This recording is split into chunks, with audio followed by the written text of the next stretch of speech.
Before I get started, officer is going to have to be cancelled today because I have a committee meeting that I have to be at, and 10 o'clock is when they're having it.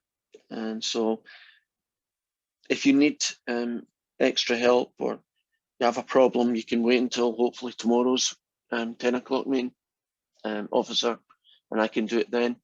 You could shoot me an email, and as long as it's not too complicated, I'll try and answer your question.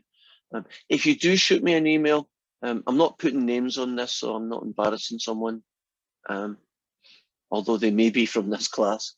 The question went something like, I'm having trouble with question 4. Do you know why that's a problem for me?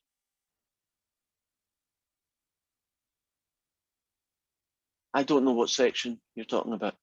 Is it question 4 from the first section, the third section, the fifth section? You see my problem?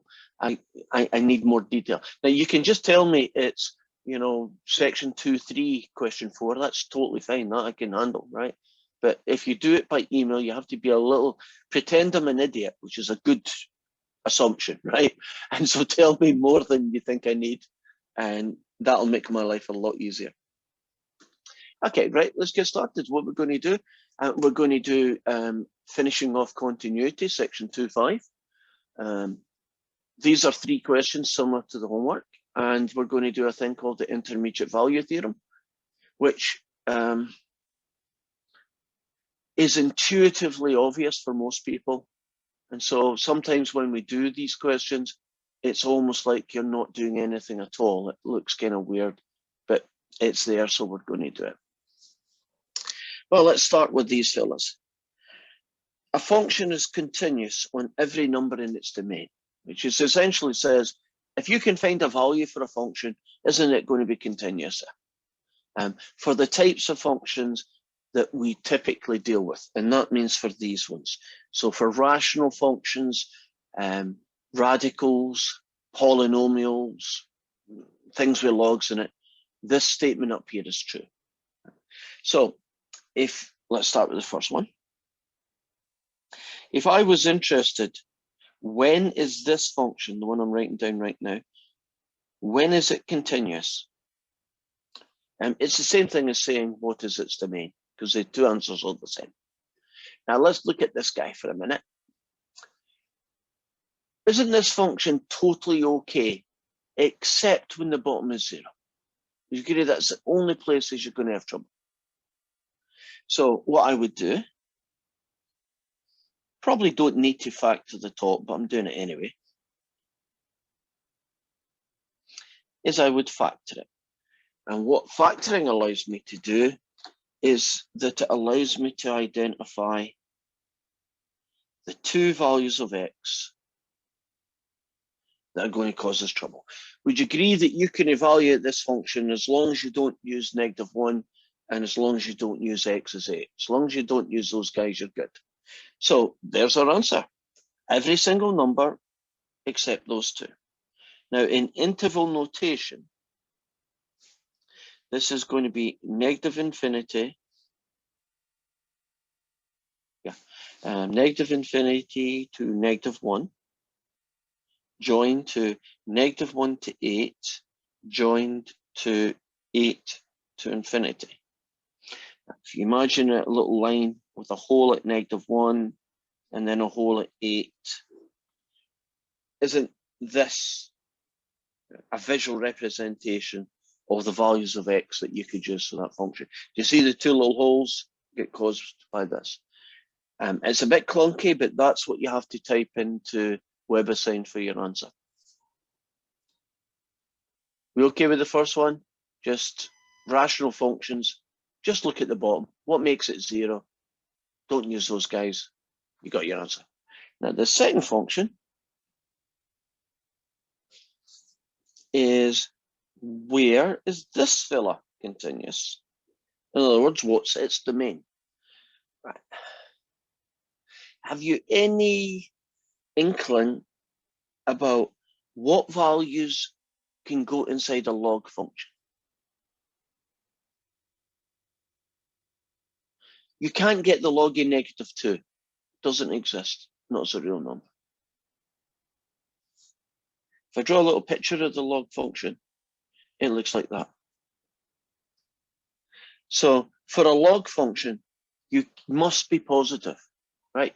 So this guy here has to be positive. So what I'm going to do then is I'm going to say, okay, that has to be true. And now my question becomes figuring out what values this is true for. And I can visualize it. Would you agree that this cuts, I guess we'll call it the v-axis, at -1 and at 1? And would you agree that it looks something like this, right? So that guy looks like this. So when is this guy positive? Well, isn't he positive from here to here? Right? It's positive from here to here. So this is true when v is in the range -1 to 1. And that's your second answer. The domain of this function is you can only use values of v between -1 and 1. And you're not allowed to use 1 or -1 because 0, right, is not allowed, right? You can't use the log of 0. It's not an exact value. And then the last one involves radicals.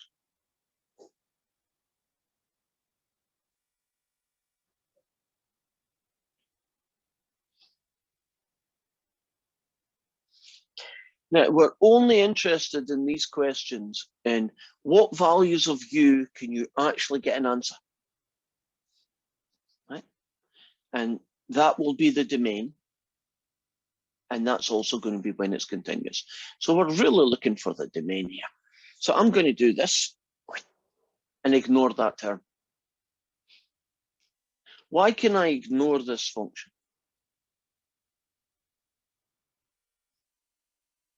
It can be positive or negative. Yeah, I can use any number I like and it'll work, right? So this one isn't causing problems. So although this question is made up of 2 parts, isn't this the only part that we need to focus on? Right, because this is the only one that's going to put some restrictions on the numbers we can use. I can plug any positive or negative number into a cube root and I'll get an answer, right? It's usable. So this is not having any issues, right? So just ignore it. It doesn't cause any problems. I'll forget you. What is true about square roots then? Well, you can't use them for everything, right? You can't do a square root if the thing inside ends up being -2, for instance, right? That's not a real number. In fact, for a square root, doesn't the thing inside have to be greater than or equal to 0? Which just basically becomes that. So as long as u is greater than or equal to half, this thing exists, and so we've got our domain. So what will our answer look like? Square bracket to infinity is how you represent u greater than or equal to 0, and that would be your third answer. Are we okay with those 3 questions? We're really just trying to find for what values of x, v, or u can you actually get an answer? And in each case, there was a slightly different result. For instance, in the last case, doesn't u have to be a half or bigger for you to be able to get an answer that you can calculate? And we call that the domain. And the domain is the same thing as when a function is continuous. At least in these questions. If this is good, I'm going to move on to the last part of section 2.5. Are we good with these 3 questions? Okay, got nods, I'm happy. Right, here's the last fella. It's called the intermediate value theorem, IVT for short. Give you a few moments to absorb it and then I will talk about it.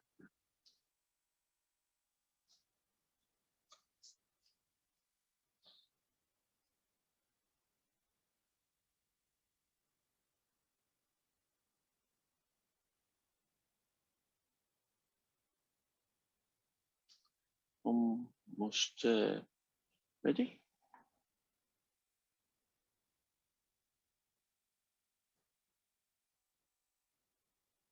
Okay, here goes. What the intermediate value theorem says, I think, is intuitively obvious. They just put it in a little more mathematical way.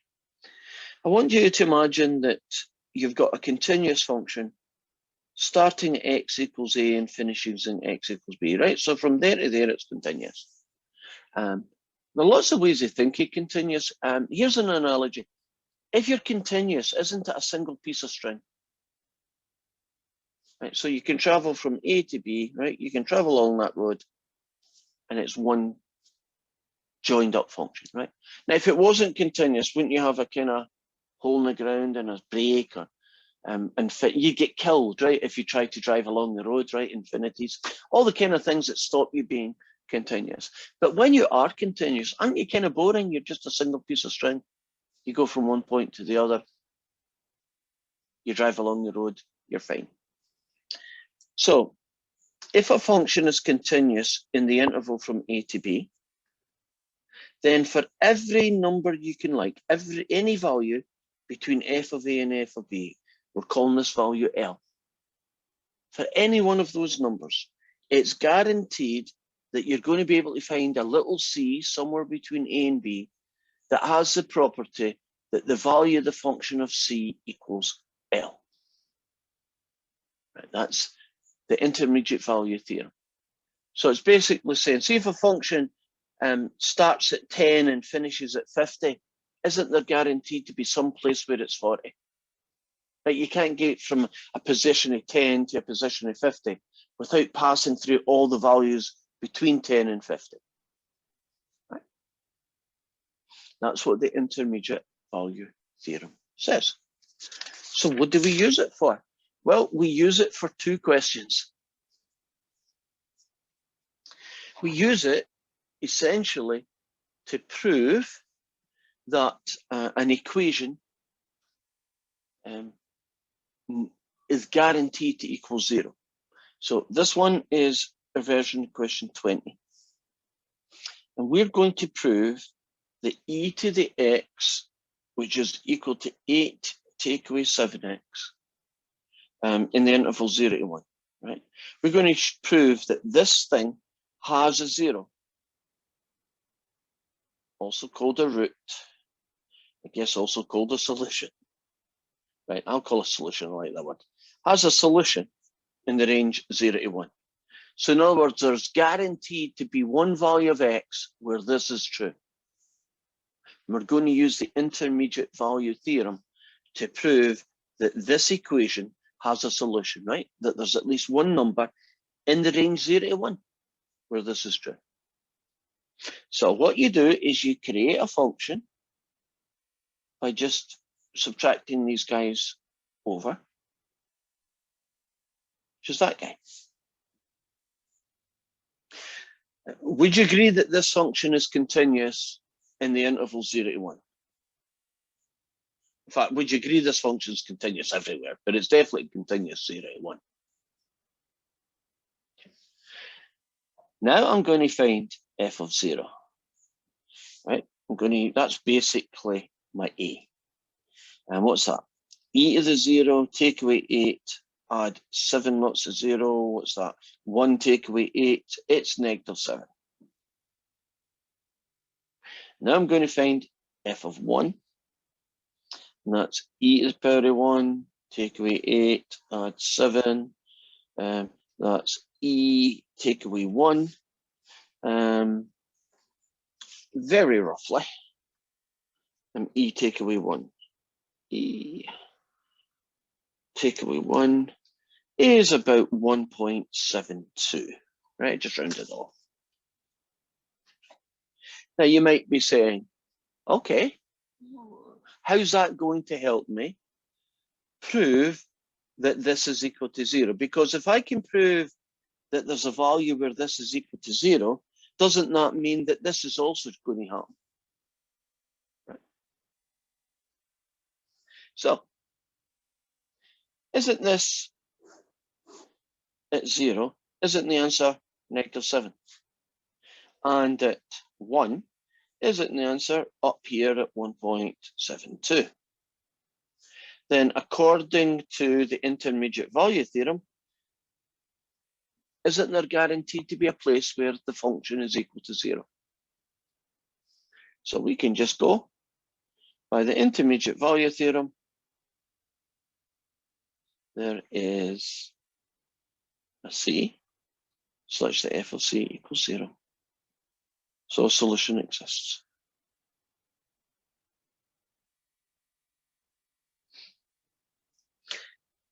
Kind of doesn't feel like I've done anything, but what I've done is I've proved that this thing has a solution between 0 and 1.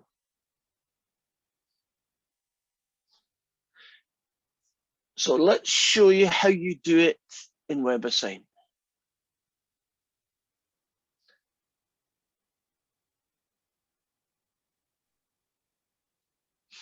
Okay, here we go.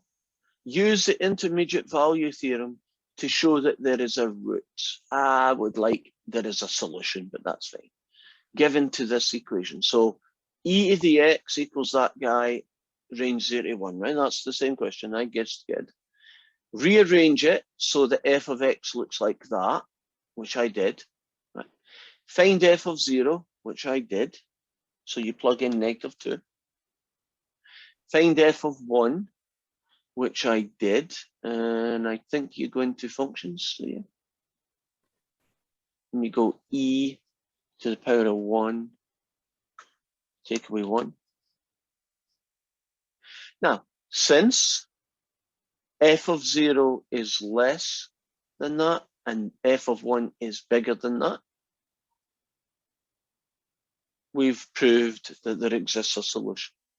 So do you see in WebAssign what you're going to be doing here is filling in the value at 0, filling in the value at 1, and showing that these two guys are positive and negative, and so a solution will exist. So in this question here, you're going to do a similar thing. Right, question. Isn't e to the 1 equal to e? So yes. Wouldn't you just write that? Or couldn't you just write that? Well, what I'm worried about, and I agree with you, that's what I would want to write. I would write that. I'm frightened because I know WebAssign can be weird, that if I just hit E on my keyboard, it might not know that it's E. So the way I did it was just overkill to make sure WebAssign doesn't tell me I'm wrong when I'm really right. Okay. Right? That's the only reason. Now, you've got 5 shots. So why don't you hit the E on the keyboard as your first shot? And if it says, I don't like you, try E to the power of 1 version that I did and see if it likes that. So it's just WebAssign and me trying to be sure that it's going to take my answer. Okay, 21's the same guy, and that is the end of continuity section. Is there any questions about it before we start our next section? Right, they finished with a couple of weird ones, right? Intermediate value theorem is kind of sort of a weird. No questions? Okay.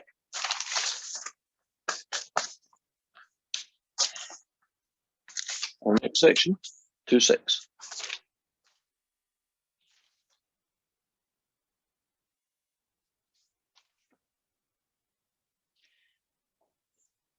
Called limits at infinity. Oh, I don't know where I am. Let me share. I'm showing you what I think I'm showing you. Here we go. Limits at infinity. So we are going to be returning to limits.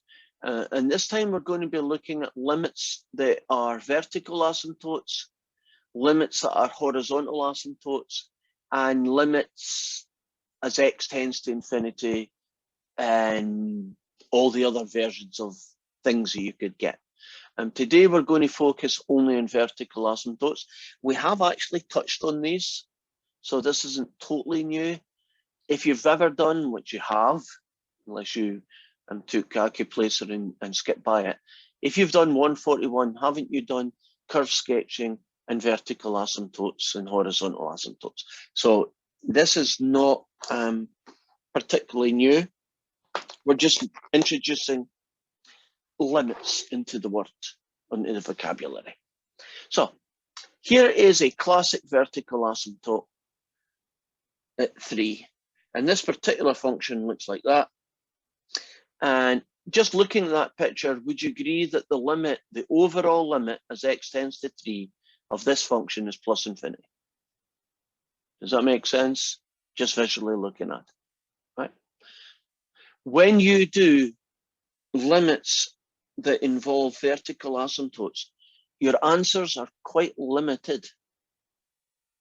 Plus infinity, negative infinity, or does not exist. That's the only 3 answers you're ever going to get. So your life gets a lot easier when there's only 3 answers, right? Plus infinity, negative infinity, or it doesn't exist. So what we're going to do is a kind of summary of every kind of vertical asymptote that you could get and what the left, right, and overall limit would be in each of those situations. So let's go back to that one. I call vertical asymptotes that look like that, right? The ones that go like that. I call those guys volcanoes.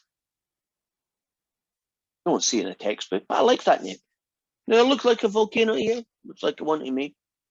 So if I talk about a function and I say, hey guys, there's a vertical asymptote at x equals 3 and it's a volcano.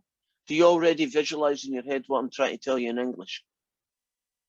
Right. So that word is just me inventing a word so I don't have to keep drawing pictures all the time, right? So, or moving my hands like this all the time, because that's not always obvious what I'm doing, right? Now, if you look at this guy, we know the overall limit is infinity, but there are also left and right limits. So let's talk about this one. This one is the right limit, right? 3 plus. If you come in from the right-hand side, isn't the answer plus infinity? And the left limit, as you come in from the left-hand side, isn't that plus infinity? Right. Vertical asymptotes that look like this second one, right? This one here, I call them a hole in the ground. It looks like a hole in the ground, right? That's what I call them. So let's look at hole in the ground vertical asymptotes. Would you agree that the overall limit is negative infinity? Now, if you come in from the left-hand side, it's negative infinity. And if you come in from the right-hand side, it's negative infinity. And that follows a rule that we already know. For an overall limit to exist, doesn't the left and right limit have to exist and they have to be the same thing? So you see how these two are plus, that's a plus. If these two limits, the left and right, are negative infinities, that is negative infinity. If somebody gives you a picture, which they actually do in some of the homework questions, isn't it dead easy to answer left, right, and overall limit? You don't need to do much, you just look, you should be able to tell. Here's, oops, put that over here. I said there's 4. Here's the other thing. I call these guys, both of them, a one of each. It's not the best name in the world, but does it get across what's going on? If I say there's a vertical asymptote at x equals 3 and it's got a one of each, and do you see a kind of up or a down, you know, you've got one of each. That's what I mean when I say that. Are we okay with that definition? Well, let's see what happens. Let's look at this one of each. Would you agree that the left limit is plus infinity and that the right limit is negative infinity? Right? Plus infinity on one side, negative infinity on the other. And because of that, isn't the overall limit does not exist? Now, in this one, they kind of very similar answers, but don't they just switch places? isn't the left limit negative infinity, the right limit is plus infinity, so the overall limit does not exist. So far, so good. Okay. So if somebody gives you a picture and they ask you to find the limits at infinity, are we comfortable that they're pretty obvious? There's not a lot of brain work. The answer is always plus infinity, minus infinity, or it doesn't exist. Okay, so let's take that out. I'm getting nods there. I think this is pretty straightforward. Agreed? I don't think I'm doing too weird an idea. So what I want to do next is look at the same puzzle, but you're not given the picture. I'm hesitating here because I've got a window I want to find. There we go, found it. And let's jump to that window. Oh, I'm there already. Okay. Okay, that didn't work. Zoom's being a pain right now. Okay, it worked now. Okay, hopefully you're all looking at Desmos, right? So suppose you were being asked left and right limit as x tends to 2 of some rational function. They're mostly rational functions that you do these to. And you'd like to know left and right limit. Couldn't you simply just go to Desmos, which I'm about to do, and type in the function? So let's suppose the function is x over x minus 1 close bracket squared, and do an x plus 1. Right. Now, do you see what you get is a very nice picture of what the heck is going on? Okay. Now, if I just, I don't know if I want to shrink it or scale it. It's hard to do. I guess if I do that, you see the vertical asymptote better, but it's kind of hard to read off the positions. So I'll do a little compromise. How about that? Right. Can you pretty much see everything you need to know in that picture? So let's look at x equals 1. Do you see a volcano here at x equals 1? Great. So wouldn't the left limit as x tends to 1, the right limit, and the overall limit, wouldn't all those answers be plus infinity? Agreed? So if you had this function and you wanted to know what the limit is x tends to 1, x tends to 1 minus, or x tends to 1 plus, wouldn't your answer be plus infinity in all three cases? It's in front of us in that picture. How about at the negative 1 position, right? There's a vertical asymptote here. Trying to share the thing. Isn't this a one of each shape? Okay. What is the left limit as x approaches negative 1? The left limit. Infinity, positive. Agreed. The right limit. Negative. Right, it's negative infinity. So what's the overall limit going to be in that case? Does not exist. Right. So these questions are not going to tax your brain power. Would you agree? If they give me a picture, bingo.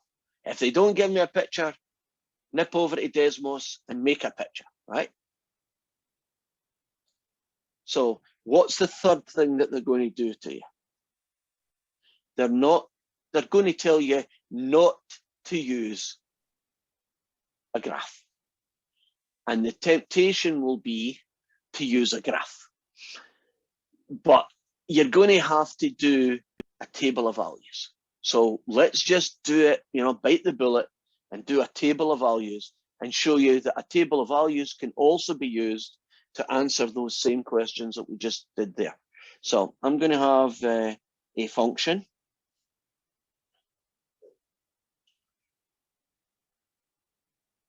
It's going to be that guy. 3 over x minus 2 cubed. Now, it's pretty obvious here. Would you agree that there's a vertical asymptote x equals 2? And they'd probably tell you that anyway. But we want to know 3 things. We want to know, using a table of values, what the overall limit is. And we also want to know what the left limit is. That's a minus there. And actually make that the right limit. That way I can do a better version of the left limit. So you want to know a left, a right, and an overall. The easiest way would be, wouldn't it, to plug it into Desmos and see what you get. Right? Do you get a volcano? Do you get a hole in the ground? Or do you get one of each? Because once you've done that, isn't the plus and minuses going to come naturally?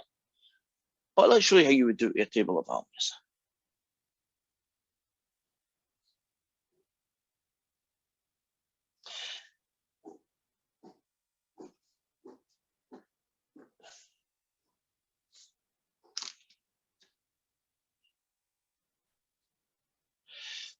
Since I'm interested in 2, I'll start with the small side, right? The left-hand side. 1.9, 1.99, and finally 1.999. And then the other side, how about 2.1, 2.01, and then 2.001. Do you see that I'm approaching 2 from the left and from the right? So that's the set of table of values I would use. Now, they may give you in WebAssign the numbers that you're going to use. So they may give you, 8 numbers, whatever they ask you, use them, right? But these are the ones I'm picking, right? Now, I want to find the value of this function at these points, and then I'm going to use this table to answer these questions. So, let's do it with a, no. Do you want me to do it on this hand thing, or do you want me to see it in the big calculator? Because some of you, I think the big calculator is just easy to see what I'm pressing. Which I'm going to do the table, but which one do you want me to do it on? This thing in my hand, or do it with the software? Do you care? Anything's fine. Okay, well, I'll do this thing, right? Because it's less hassle for me. Right, let's clear this out of the way. Let's clear this out of the way. Let me just, you don't need to do this. I'm just going in and making sure that my calculator is like clean and doesn't have leftovers from another question to confuse everyone, including me.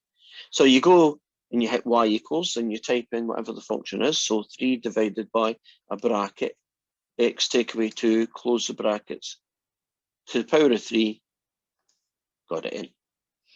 Second table, I go down here and put it into ask, and then I go second table. And I type in 1.9, 1.99, 1.999. Only one of those answers fits. Do you know -3e to the 6 is just -3 million? You know, that's just -3 times 10 to the 6. Right? And isn't this one -3e9, -3 times 10 to the 9, right? -3 billion. So can I just say -3 mil and -3 bill, and you know what I'm talking about? Right, let's just pause there for a minute. That tells me something. As you approach 2, and this is from the left-hand side, so this is a left limit, isn't the answer getting infinitely big and negative?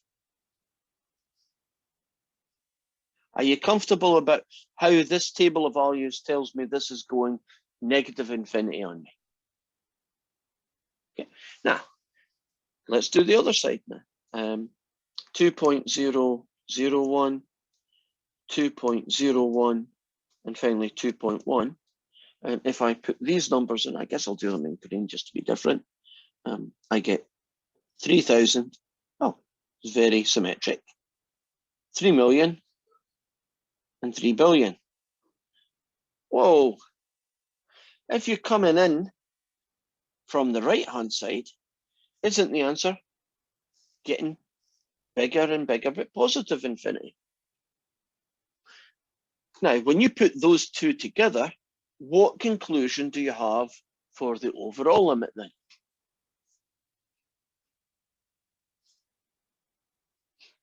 If this is negative infinity and this one is plus infinity, what's the overall limit? These don't exist. Right. You agree on that? Yeah. Okay. I'm going to go to Desmos now. And I'm going to type in 3. Oh, I guess you should see me doing it.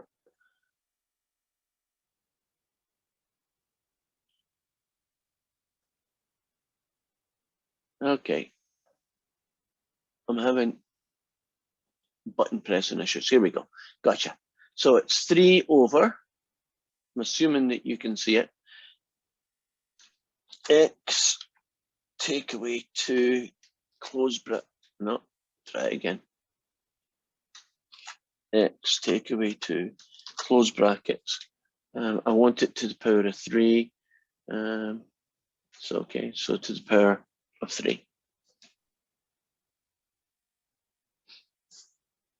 Would you agree the left limit is negative infinity, the right limit is plus infinity, and the overall limit does not exist? Isn't that a classic one of each? So if you didn't have a graphing calculator or access to Desmos or any of those other things, and won't a table of values get you the same result? It just takes you, a little bit more work. Again, I'm getting good vibes off this one. I like good vibes. Are things so far intuitively make sense to you, right? You want to find a limit on a vertical asymptote. You can do it as a picture. If you're really stuck, probably you won't want to, but sometimes they make you. You could do a table of values, right? I'm now going to show you a third way of that same answer. And this technique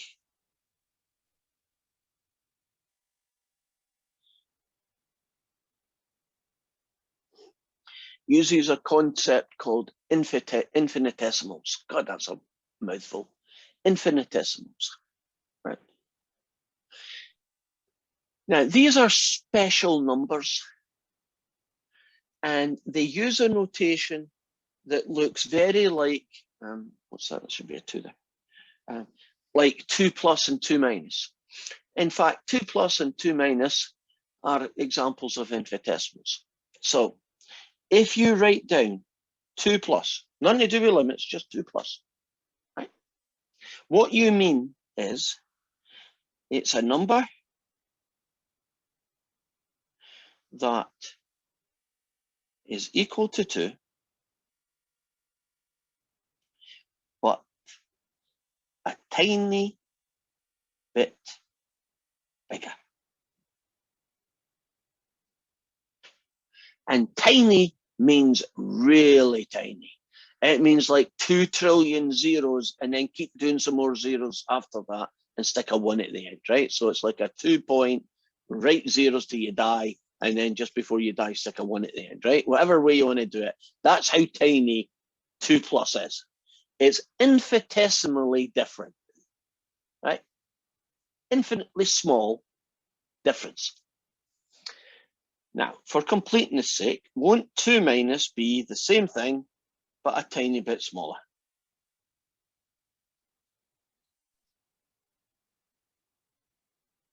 So won't a 2 minus be like a 1.99999 till you get tired of saying nines?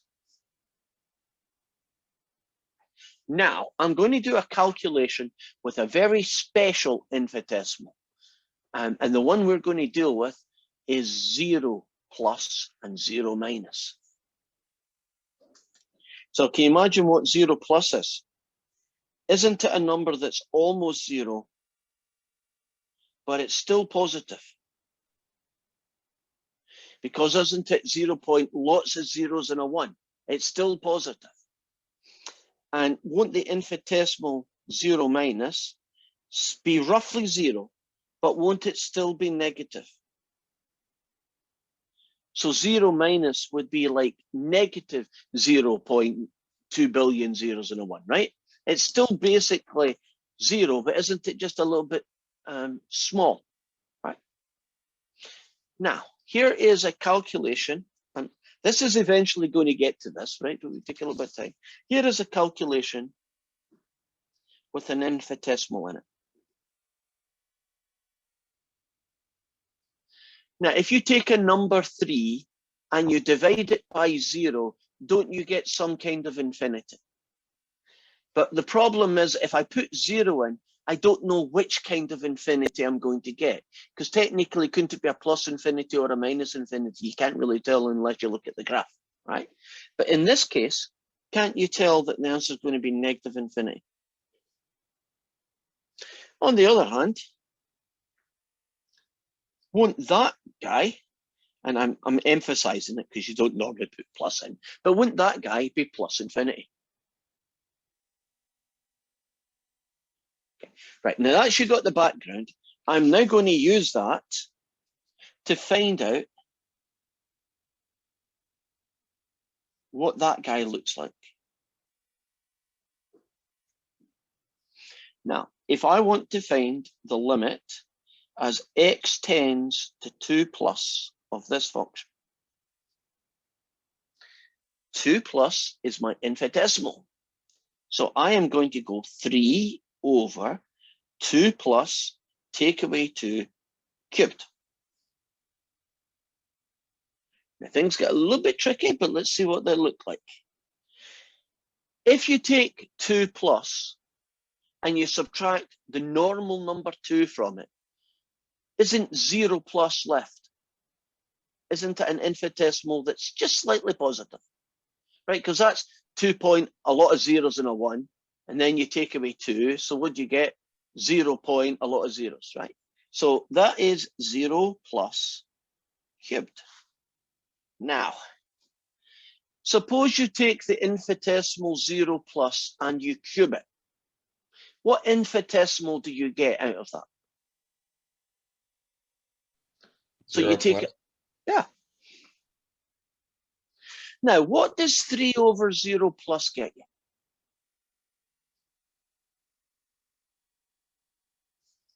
Positive infinity. And wasn't that the answer that we got from our table of values?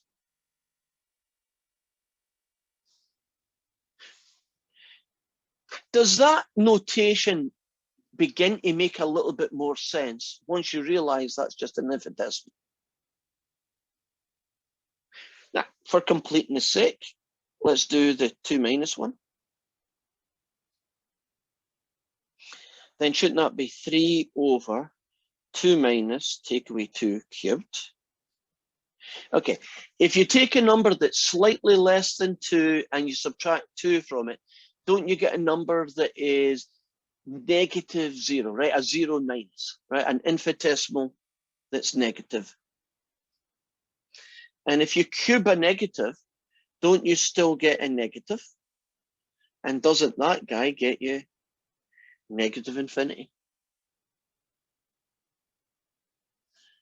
So if you wanted to find the limit of a vertical asymptote, I think most people would just say, give me a graphing calculator. I just want to look at the picture and do it that way. You probably would say, I don't want to do a table of values, take too long, but if you make me do it, I'll do it. So if it was squared, would you change the sign? Yes. Suppose it was a different question and it was a 0 minus, but it was squared. Doesn't an infinitesimal 0 minus, when you square it, become the infinitesimal 0 plus?